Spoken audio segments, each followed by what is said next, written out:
I'm checking the current academic calendar for universities in Malang. Iya, betul sekali. Bulan Agustus merupakan masa penyambutan mahasiswa baru dan persiapan perkuliahan di berbagai kampus di Malang. Berikut jadwal agenda penting perguruan tinggi di Malang. Universitas Brawijaya, UB. Pelaksanaan PKKMB, pengenalan kehidupan kampus bagi mahasiswa baru, umumnya digelar pertengahan Agustus, dilanjutkan dengan awal perkuliahan di pertengahan hingga akhir Agustus. Universitas Negeri Malang, UM. PKKMB biasanya berlangsung di pertengahan Agustus, lalu kegiatan perkuliahan efektif semester ganjil dimulai pada akhir Agustus. UIN Maulana Malik Ibrahim dan kampus lainnya. Agenda PKKMB PBAK dan pemastian KRS juga padat sepanjang pertengahan hingga akhir Agustus sebelum perkuliahan aktif dimulai. Dampaknya sudah mulai terasa di wilayah Kota Malang dan sekitarnya. Lalu lintas makin padat, titik-titik rawan macet seperti daerah Soekarno-Hatta, Suhat, Jalan Veteran, Sumbersari hingga Gajayana mulai dipadati kendaraan para mahasiswa baru dan pengantar. Sektor usaha mulai ramai, kos-kosan, tempat makan, warung, kafe, serta toko kebutuhan sehari-hari di sekitar area kampus kembali ramai diserbu mahasiswa baru yang baru datang dari daerah asalnya.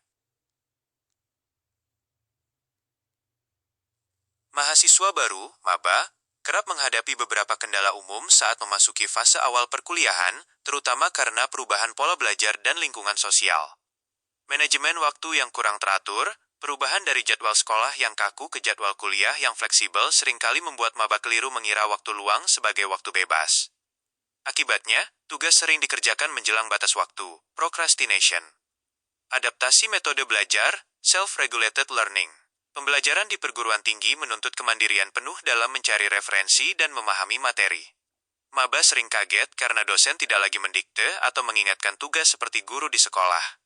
Gegar budaya dan masalah keuangan. Bagi maba perantauan, mengelola keuangan bulanan dan beradaptasi dengan lingkungan baru termasuk urusan makan dan kebutuhan sehari-hari menjadi tantangan tersendiri yang sering memicu stres atau homesick. Manajemen emosi dan relasi sosial. Keinginan untuk diterima di lingkungan baru kadang membuat maba mengalami fear of missing out (FOMO), terlalu banyak mengikuti organisasi kepanitiaan tanpa mengukur kapasitas diri, atau kesulitan membatasi pergaulan yang kurang sehat. Literasi akademik yang masih rendah. Banyak maba belum terbiasa dengan penulisan karya ilmiah, pencarian jurnal terakreditasi, serta pemahaman mengenai etika akademik seperti bahaya plagiarisme.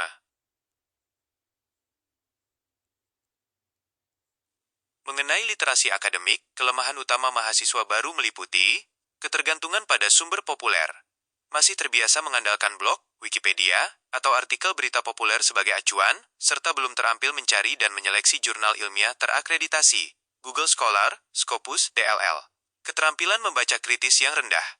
Cenderung membaca teks secara mentah tanpa menganalisis argumen, metodologi, atau validitas data secara mendalam, critical reading. Pemahaman plagiarisme dan sitasi yang minim. Belum memahami etika penulisan akademik, cara melakukan paraphrasing yang benar, serta format pengutipan standar seperti apa, Harvard, atau IEEE. Kesulitan menyusun karya tulis ilmiah. Bingung merangkai gagasan menjadi tulisan yang sistematis, lugas, dan memenuhi kaidah bahasa baku ilmiah.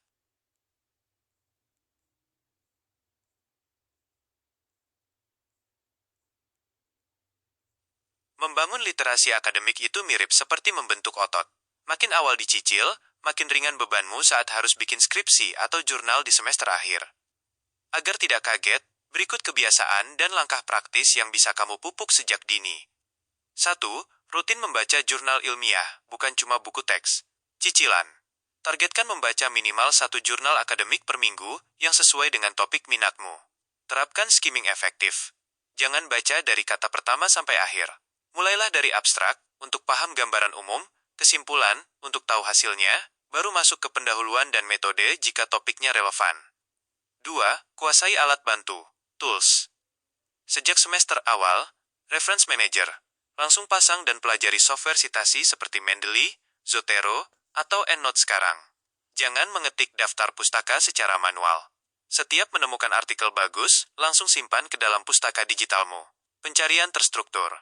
Biasakan mencari literatur lewat situs resmi seperti Google Scholar, ResearchGate, DOAJ, atau repositori kampus, bukan dari pencarian Google biasa. 3. Latihan parafrasa dan menulis ringkasan. Buat catatan ringkas, annotated bibliography. Setiap selesai membaca satu jurnal, tulis ringkasan 3-5 kalimat menggunakan bahasamu sendiri. Apa masalahnya, metode yang dipakai, dan temuan utamanya. Latih menghindari plagiarisme. Hindari kebiasaan copy-paste, lalu mengubah 1-2 kata. Latihlah membaca satu paragraf utuh, tutup artikelnya, lalu tulis ulang pemahamanmu tanpa melihat teks aslinya. 4. Maksimalkan. Setiap tugas kuliah, ubah pola pikir terhadap tugas makalah, scare, paper kuliah biasa. Jangan sekadar syarat mengumpulkan, tapi jadikan ajang latihan. Pakai minimal 3-5 referensi jurnal ilmiah versi terbaru, 5-10 tahun terakhir. Terapkan format citasi yang benar. Misal, apa format? Susun argumen dengan struktur yang jelas.